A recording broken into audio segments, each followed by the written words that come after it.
Hello everyone. For this review, we got the Spider-Man retro carded Prowler. The card back aligns with the rest of the retro series. Got some really nice artwork on the side.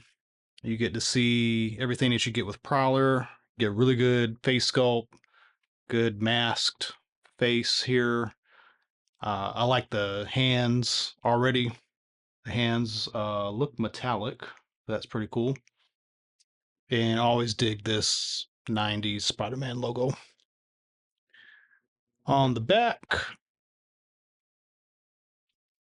you get this diagram showing that we can switch the heads out and the hands out. And some more artwork for Prowler. And we've got some text using a super suit from Kingpin. Hobby Brown became the powerful criminal Prowler, with the caveat that he worked only for Wilson Fisk. Feeling betrayed, Prowler turned to Spider-Man for help. So very cool. Um, Nothing really to comment about the card back. Nice and thick. They've been making these thick for the Spider-Man Retro series. So if you're mint on card, like to keep your figures in packaging, you're gonna like this. It stands out really nice and very crisp. So let's get this guy out of the package and go over the figure in some more detail. Okay, here we have Prowler out of the package. The face sculpt is really nice. He's got that nice 80s box cut. Face printing looks really nice. This emblem on his chest is really crisp, and if anything, it may stand out a little bit because it's so crisp, but it looks really good nevertheless. He's pinless, so that's great. I like I don't know what you want to call these calf calf guards around his legs. They are separate pieces, and I think these look like, oh, all right. This one clearly is lower than this one, and I'm trying to move it back in place and it's not moving. That is a cut line, and yeah, this is just tight. That's all it is. Um, he's got a standard ab crunch, and he's got waist swivel. Everything else is pretty standard for Marvel Legends. Double elbows, double knees. Oh, yeah, this is moving now because I started messing with it. All right. I do like these hands. I think this will be the way I display them. They're just dynamic looking. They look cool. The cape is plastic, but it doesn't seem to be hindering the figure too much as far as like balance. There is a bit of a sweeping toward the front. Well, he's bending forward a little bit too, but um, I still like what they did with the cape. And can you take the cape off?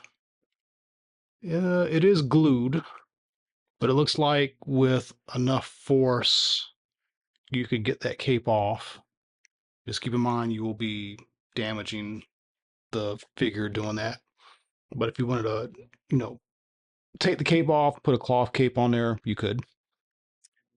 Me personally, I don't mind plastic capes. The cloth capes do add to a figure, but sometimes when they're done correctly, they can be fantastic. So I have no problem with that. Let's put on the other head.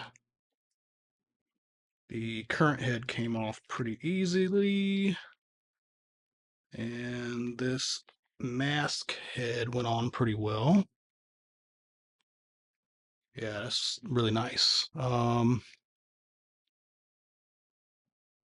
There's something shiny with the eyes. Wouldn't call this metallic, but they may be like a metallic silver, not chrome, but metallic silver. So that looks really nice. So far, pretty great figure.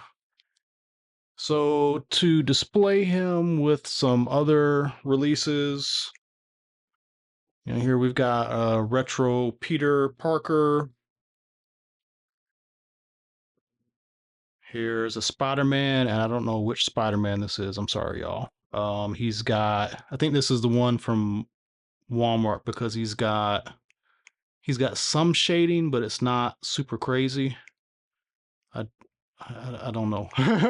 There's so many Spider-Mans now, and I have every one of them. You can just keep making Spider-Man. I'll buy Spider-Man. So it looks real good with Spider-Man. Colors really nice and contrasting. He's got his Decepticon colors versus the blue and red here. So that looks nice. And just for something different, here's a Spider-Verse Miles, and they don't really match as far as style, but you could put them in a collection together. I think it'd be fine. There are plenty of more Marvel Legends ish Miles figures also, but I think it looks nice. Liking the figure. Uh, I'm not sure how many more animated figures we could get. Some of the stuff that we got that was heavily cell shaded, I would totally be fine with them bringing them back out without all the cell shading.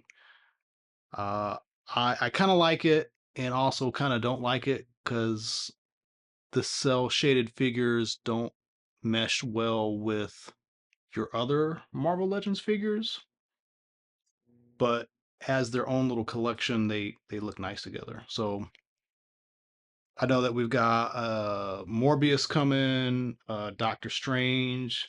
That's got to mean that we're going to get an animated Blade. I mean, we have to. And if we get an animated Blade, maybe we'll get an animated Whistler. Matter of fact, maybe that's what a 2-pack will be.